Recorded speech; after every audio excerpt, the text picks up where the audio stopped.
Previously, we looked at polynomial functions, specifically looking at the graphs that each of those produced. We're going to switch gears today and take a look at the equations. There's a pattern to Math 30-2 for the second half of the course. The beginning of it always looks at what kind of graph do various functions produce, and how does that connect to the equation. If we take a look at the leading coefficient, it's the number in front of the variable that has the largest exponent. So this first example, we know it's a degree 3, it's a cubic function. And so we're going to take a look. This is my largest degree term. The leading coefficient is 4. Now, it's not necessarily always going to be the number that comes first. If we take a look at the second one, this is a quadratic function. It's a degree 2, that's the largest one. And because this is the term that has the highest degree, my leading coefficient is 2. The constant term is the number without a variable. So going back to the two examples above, this is my constant term for the first one. There's no variable attached to it. This is the constant term for the second one. A quick review of what we already know, beginning with the linear functions.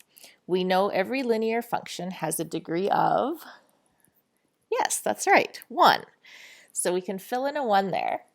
We also know the standard form is y equals mx plus b for a linear equation. We're going to change that this year to y equals ax plus b. And the reason we're doing that is because regression is coming up and your calculator just uses an a for that slope. So in the past you saw an m, now it's an a, but any variable just represents the slope. And let's maybe write that in here. So we know this is the slope. We know this is the y-intercept. Taking a look at the two graphs here, how many times does a linear graph turn? Well, if it's a straight line, it's not going to turn at all. So we are going to have no turning points. The leading coefficient in the case of a linear equation is going to be this number here, and we already know that's the slope. If we have a positive slope, we know the graph is rising to the right. If we have a negative slope, we know the graph is falling to the right.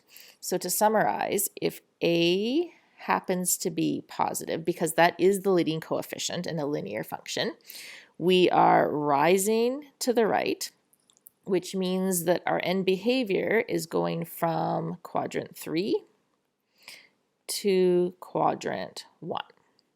If we have a negative leading coefficient, so a is less than 0, we know our graph is going to fall to the right. We come in quadrant 2 and we go out quadrant 4. The constant term we already know is the y-intercept. So we can fill that in. Constant term is b, and we know b is the y-intercept. All right, that's what we spent grade 10 working on. Grade 11, we spent a lot of time with quadratics. So we know every quadratic function has a degree of, yes, you got it again, it's degree 2, so we can fill that in there. The standard form of a quadratic, recall, is y equals ax squared plus bx plus c. We also did vertex form and factored form, but this is the standard form of a quadratic. How many times does a quadratic turn? Well, if you take a look, we're going to turn 1 time here, and we're going to turn 1 time here. The vertex is the point at which we turn.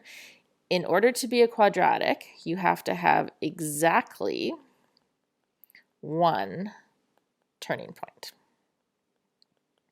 0 makes it linear. More than 1 makes it a different type of function. The leading coefficient, and again, if you compare it to what we did here, so the leading coefficient with linear is that a value. The leading coefficient with a quadratic is still going to be that a value. This is the term that has the highest degree, and I'm looking at that number in front. We know that if a is positive, then our parabola is going to open up. So we're going to have something that looks like this. And if it opens up, and again, take a look here, we come in quadrant 2 and we go out quadrant 1. So the end behavior is going to move from, quadrant 2 to quadrant 1. If my leading coefficient, that a value, happens to be negative, that tells us the parabola opens down. And again, you can remember this. If you are around somebody who's negative, they always have a frown on their face. If you're around somebody who's positive, then they have a smile on their face. All right, so if we have a negative leading coefficient, we come in quadrant 3 and we go out quadrant 4. So we can put in here, we're coming in quadrant 3 and we're going out quadrant 4. And again, recall from last year, this is my constant term, and we know in standard form that is our y-intercept. So it was b for linear, it is c for a quadratic, and similar, that's going to be our y-intercept. All right, now cubic we have not focused on in detail before, but there's a pattern to these polynomial functions. If linear is degree 1, quadratic is degree 2, then what do you think cubic is going to be? And you nailed it, it is going to be degree 3. There's also a pattern to the standard form. So if we go back to linear, we have ax plus b. Quadratic, ax squared plus bx plus c. So what do you think it's going to be for a cubic function? And you are brilliant. It's going to be y equals ax cubed plus bx squared plus cx plus d. So now we have a degree 3. Remember with the cubic, and you might want to take a look at your paper from yesterday, there are going to be 0 or 2 turning points. Cubic functions are very similar to linear functions. So if I happen to have a leading coefficient where a is positive, my graph is going to rise to the right. It's going to come in quadrant 3 and it's going to go out quadrant 1. If my leading coefficient happens to be negative, my graph is going to fall to the right. I'm going to come in quadrant 2 and I'm going to go out quadrant 4. The constant term is this d term here. Going back to the examples we did yesterday, you can take a look at the 3. I'm just going to tell you here. D happens also to be the y-intercept. To summarize, going back to where we began, if we can identify the constant, we know that will always give us the y-intercept of the graph. If we can identify the leading coefficient, that is going to determine the end behavior. And remember, degree 1 and 3 are similar. So if that leading coefficient is positive, we are rising to the right. If the leading coefficient is negative, we are falling to the right. We can get the end behavior from that. Degree 2 are unique, but we know from grade 11, if the leading coefficient is positive, our parabola opens up. If our leading coefficient is negative, our parabola opens down. And again, we can get the end behavior from that. We're going to try a few examples here where we're going to take a look at a few different types of polynomial functions, and we're going to try to generate the following information from them. I'm going to walk you through the first one, and then I'm going to get you to try the next couple. So the first thing we're going to do is say, what is the number of possible x-intercepts? And we're not specifically doing it for this function. So we're not going to graph it. We're just going to take a look and say, okay, this is a quadratic. It has a degree 2.